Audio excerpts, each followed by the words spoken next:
Guys, আসসালামু আলাইকুম। কেমন আছো তোমরা সবাই? তো তারফি খালা এখন ফোন টিপতেছে। আসলে সে এখন ব্যাগ গোছাচ্ছে, কালকে চলে যাবে ফাইনালি তারফি খালা, তারফি আপু। যেই 2 দিন ছুটি পাইছো সেই 2 দিনই আসছিল এখানে, অনেক মজাও করছি আমরা। আর সেই ব্লগটা তোমরা দেখছোই। আর এখানে দেখো আম্মু একদম বাজারের প্যাকেট ট্যাকেট সব একদম গুছাই দিচ্ছে, কারণ আসবে কবে সেটা একদম জানা নাই।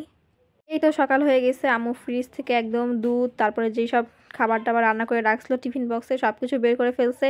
আর এখানে এই তো আমাদের ব্যাগ বস্তা সব কিছুই গুছানো একদম প্রায় কমপ্লিট। এখন ভ্যান ডেকে আনবে আম্মু।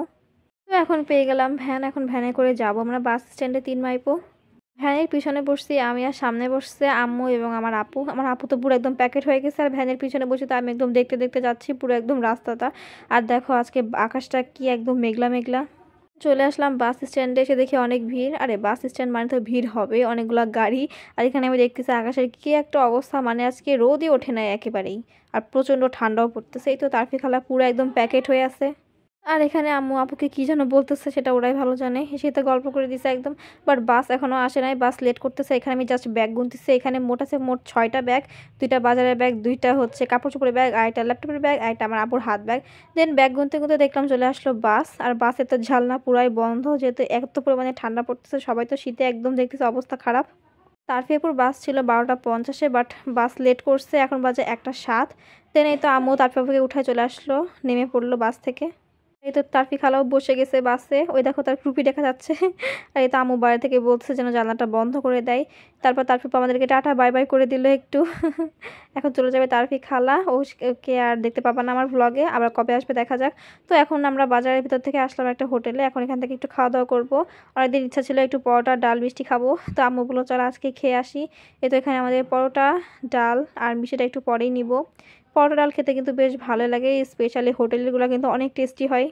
তারপর চলে আসলো আমাদের মিষ্টিটা অনেক টেস্টি ছিল। এই খাওয়া দাওয়াটা অনেক আগে করার কথা ছিল, বাট আম্মু এসব বাজারে টাজার করার কাজে অনেক ব্যস্ত ছিল, এই জন্য করা হয় নাই। এই তো আমাদের খাওয়া দাওয়া প্রায় শেষ হয়ে গেল, এখন বাজারে যাব একটু পরে। এ দেখো আমার আম্মু এখানে মিষ্টি খাচ্ছে কিভাবে। আমি তাকে বারবার মানা করতেছি সে যেন মিষ্টি না খায় ভাবে, বিকজ আমার আম্মুর ডায়াবেটিস। এখন মিষ্টি খাবে, বাসায় যেয়ে বলবে যে মাথা ঘুরতেছে।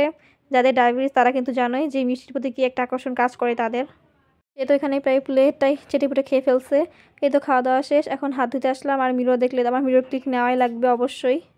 খাওয়া দাওয়ার পরে আম্মা এখন বিল দিতে গেল। আমি দেখি এখানে ওরা বানাচ্ছে পরোটা রুটি, আর বানার স্টাইলটা কিন্তু অনেক সুন্দর, তাই না বলো? একদম বড় একদম সাপের মতো লাগতেছে দেখতে, আটাগুলাকে কি সুন্দর ডলতেছে, ইন্টারেস্টিং ছিল।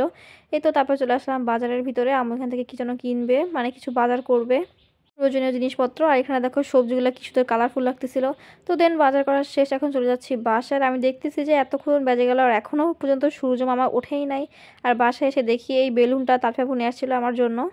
এই বেলুনটা একদম চুপসে গেছে, এটার সাথে ছবি তোলার কথা মনে নাই, মানে তোলার কথা ছিল, বাট বের হওয়ার সময় আমরা প্রতিদিনই খুব তাড়াহুড়োর সাথে বের হয়েছি, আর ঠান্ডার কারণে তেমনটা সম্ভাবনা হয় নাই। এই জন্য বেলুনটা বাসাতেই রয়ে গেছে আর অনেক চুপসে হয়ে গেছে। আর সে চলে গেছে ঢাকায়, বাট ওর দেওয়া জিনিসটা কিন্তু এখনো আছে। তো আজকে ভিডিও এটা সবাই ভালো থাকবো, সুস্থ থাকবো, সবাইকে আল্লাহ হাফিজ। কেন ডায়াবেটিস বেড়ে যাবে না? ডায়াবেটিস আলা মানুষ মিষ্টির প্রতি আকর্ষণ হয় বেশি। সি মাই মম, সেই প্লেটটাও এটা খেয়ে পিছিয়ে খাইছে, পিছিয়ে একদম পিছিয়ে খাইছে, দেখ তো।